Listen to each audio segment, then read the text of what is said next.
Dear students, जैसा कि आप जानते हैं कि विधिवत क्लास लगी नहीं और एग्ज़ाम घोषित हो चुके हैं, तो हम आपको कुछ टिप्स देते हैं और आप उसके अकॉर्डिंग कुछ तैयारी करके ज़रूर आएँ। और हमें अपेक्षा है कि आप पढ़ भी रहे होंगे।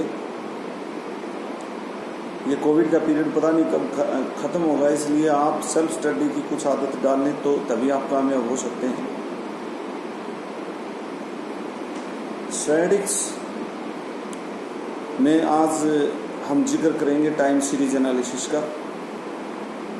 आपने इंडेक्स नंबर क्लासरूम में पढ़े थे, उसमें इंडेक्स नंबर में जो क्वेश्चन ज़्यादा आने की संभावना है वो फिशर का आइडियल इंडेक्स और उसके साथ टाइम रिवर्सल या फैक्टर रिवर्सल या सर्कुलर रिवर्सल टेस्ट पूछे जाएंगे। तो आप ज़रूर तैयार करेंगे फिशर का आइडियल इंडेक्स थ्योरेटिकली भी, क्योंकि उसका फॉर्मूला लिख करके आपको एक्सप्लेन करना होगा, और वो तीनों प्रकार के टेस्ट भी। अगर ये आपने कर लिया तो एक क्वेश्चन आपका यहीं से बन जाता है। दूसरा इसमें संभावना है वो है कंज्यूमर प्राइस इंडेक्स का, तो वो आप कंज्यूमर प्राइस इंडेक्स भी देख लें। अगर ये क्वेश्चन 2 देख लेते हैं तो आपका एक क्वेश्चन तो यहीं से बन जाता है। दूसरे क्वेश्चन के लिए हम बात कर रहे हैं टाइम सीरीज एनालिसिस।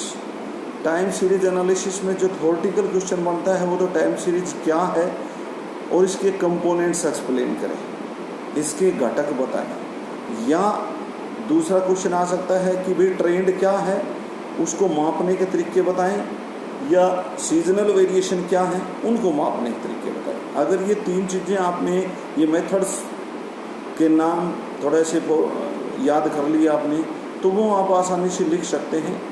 और कंपोनेंट पूछे तो आप एक डायग्राम बनाएंगे जो आपको बुक में मिलेगा बिल्कुल, जिसका हम जिक्र करेंगे, तो वो आपको बनाना है।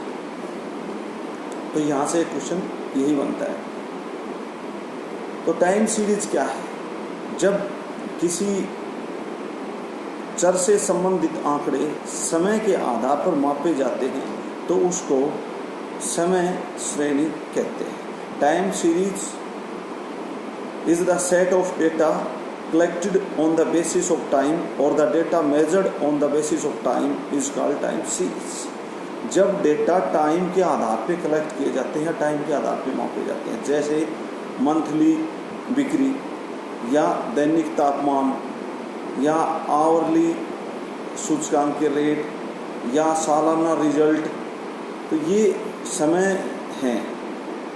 घंटा, दिन, वर्ष, महीना, सप्ताह, ये सब समय है। इनके आधार पर जो भी सीरीज दी जाती है आंकड़ों की, वेरिएबल्स की, वो टाइम सीरीज कहलाती है। जैसे 1990, 91, 92, 93 में प्रोडक्शन एक फर्म के ये प्रोडक्शन रही इतने टन इतने टन इतने टन, ये क्या है?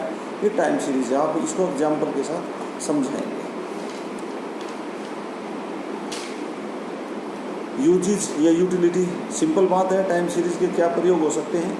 टाइम सीरीज से हम प्रीवियस ईयर्स के जो डेटा है उनमें परिवर्तन किस कारण से आया, उस परिवर्तन को जान सकते हैं।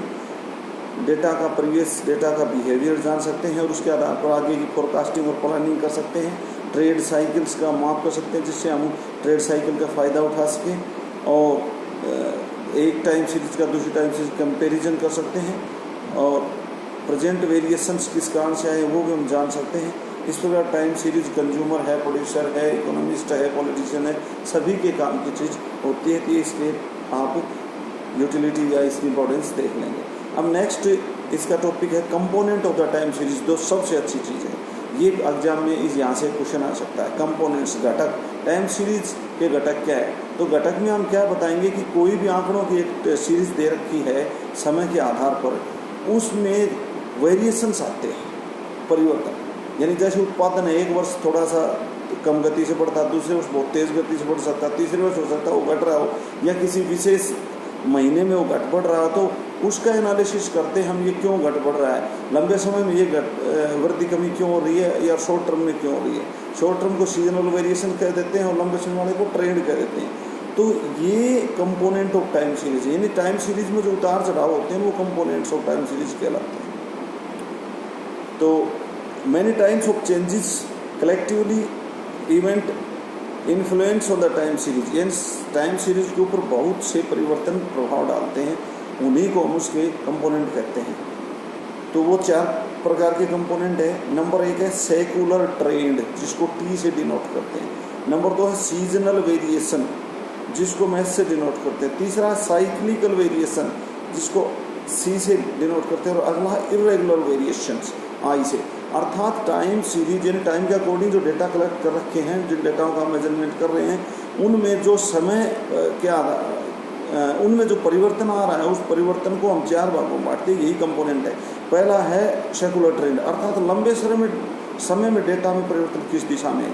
लंबे समय में डेटा या तो घट रहे होते हैं, या तो दिशा जो है उस वेरिएबल की घट रही होती है। जैसे प्रोडक्शन या तो 4-5 साल का देखे तो या तो घटने की तरफ होगा या बढ़ने की तरफ होगा, या फिर वो कांस्टेंट होता है। तो दूसरा है सीजनल वेरिएशंस। सीजनल वेरिएशन एक सीजन के अकॉर्डिंग टाइम सीरीज में परिवर्तन आता है। जैसे गर्मी के समय में सूती वस्त्रों की बिक्री में वृद्धि होती है, जबकि सर्दी में ऊनी वस्त्रों की बिक्री में वृद्धि होती है। इसी प्रकार बरसात के मौसम में छाते, अम्ब्रेलाज, उनकी बिक्री में वृद्धि होती है। तो ये सीजनल वेरिएशन है। थर्ड है साइक्लिकल वेरिएशन। कुछ वेरिएशन अपने आप को एक समय विशेष के बाद दोहराते रहते हैं परिवर्तन। जैसे हर वर्ष एक किसी खास महीने में टमाटर की कीमत बढ़ जाती है और एक किसी खास महीने में टमाटर की कीमत गिर जाती है। ये सीजनल वेरिएशन की तरह की बात है। साइकिल्स थोड़ी सीजनल से ज़्यादा होती हैं, वो रेगुलरली उतार चढ़ाव होते हैं। जैसे हर 4 वर्ष में किसी चीज़ की जो है खरीद में मांग में वृद्धि होती है और फिर गिरती है, फिर 4 वर्ष के बाद वृद्धि होती है। तो ये साइक्लिकल वेरिएशंस होते हैं। साइक्लिकल वेरिएशंस के जो पार्ट होते हैं वो फिर आगे चल के 4 पार्ट बन जाते हैं। एक होता है प्रॉस्पेरिटी या बूम, जब कीमतें और डिमांड और प्रॉफिट तीनों ऊंचे लेवल के होते हैं तो उसको बूम पीरियड कहते हैं। बूम पीरियड सदैव नहीं होता, धीरे धीरे वो डिमांड गिरनी शुरू हो जाती है, उसको रिसेशन कहते हैं, मंदी। जब मांग गिर रही होती, कीमतें और लाभ तीनों गिर रहते हैं। जब वो बिल्कुल डाउनफॉल हो जाते हैं, रुपया की गिरने की संभावना नहीं रहती, बहुत ही गिर जाते हैं, तो उसको डिप्रेशन कहते हैं।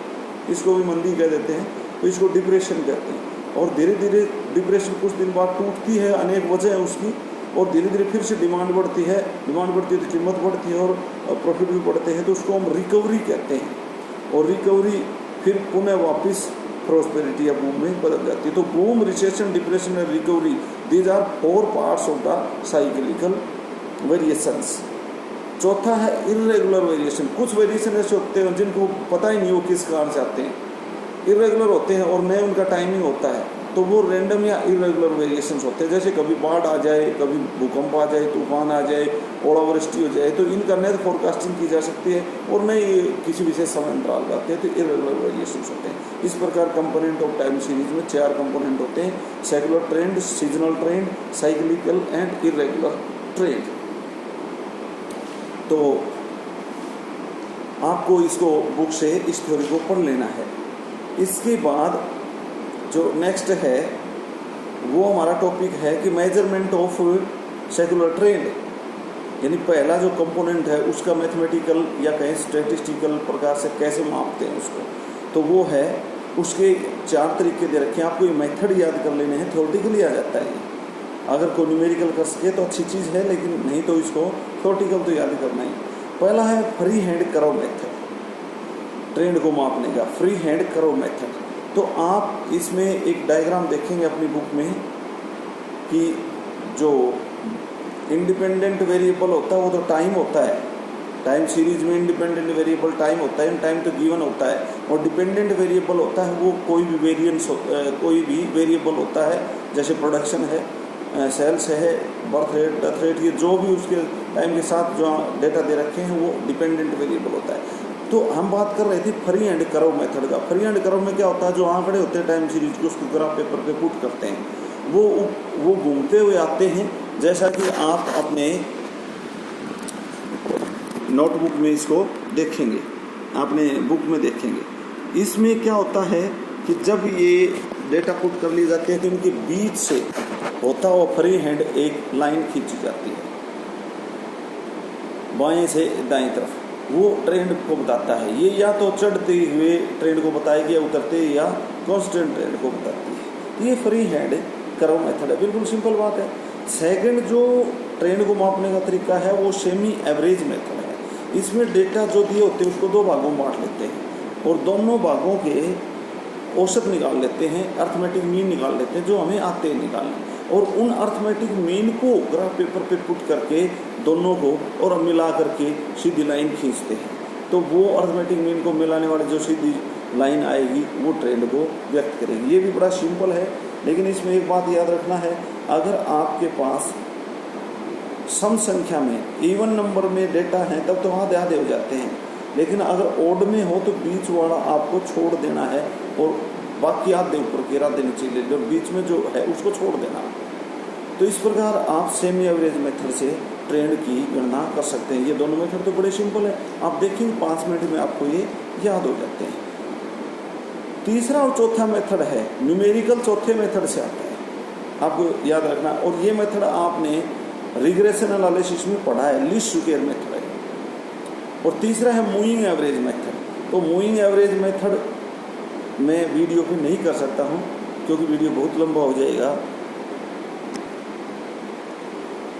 तो आप मूविंग एवरेज मेथड जिसमें 2 ईयरली, 3 ईयरली या 4 ईयरली, 3 ईयरली या 5 ईयरली या 7 ईयरली मूविंग निकाले जाते हैं, मूविंग एग्रीगेट करके उनके एवरेज निकाले जाते हैं। उन एवरेज से हम आगे चल के ट्रेंड वैल्यू गणना करते हैं।